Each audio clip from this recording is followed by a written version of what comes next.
आई दिन छे भौजी रहू ने नुकैल रंग खेलेला देवर सब अज आही पर धपैल एना जे खिसिए बे भौजी चलते ने आई काज लगबा दिया रंग अहाँ अब छोड़ दियो सब लाल चोगीरा सारा रारा ये भौजी सारा रारा देवर जी सारा रारा खोलू के बारी अब बढ़ू अगारे रंगालो कने खोलू के बारी अब बढ़ू अगारे रंगालो कने काल देवर सब भौजी होली में आहा रंगालो कने आई देवर के संग आहा होली भौजी खेलालो कने सारा रारा ये भौजी सारा रारा देवर जी सारा रारा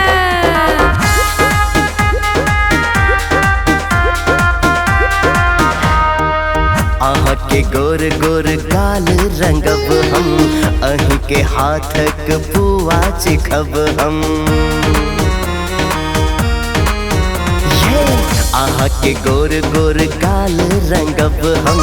अही के हाथक पुआ चिखब हम पुआ चिखब खूब मस्ती करब हम पुआ चिखब खूब मस्ती करब हम पाबन ई भारी छै फूल तैयारी खेला लोकन काल देवर सब भौजी होली में आहा रंगालू कन आई देवर के संग आहा होली भौजी खेला लोकन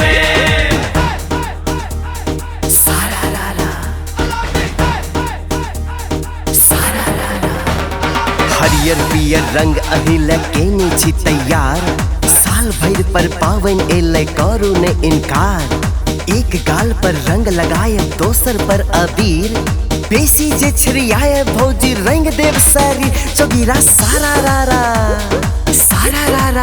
ये भौजी सारा रारा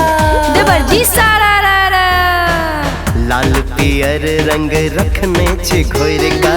केरा के पानी ओही में निचोर का हाँ लाल पियर रंग रखने छे घोर का केरा के पानी ओही में निचोर का केरा के पानी ओही में निचोर का केरा के पानी ओही में निचोर अच्छी देवर शिकारी पकड़ लेत सारी लालू कने काल देवर सब भौजी होली में आहा रंगालू कने आई देवर के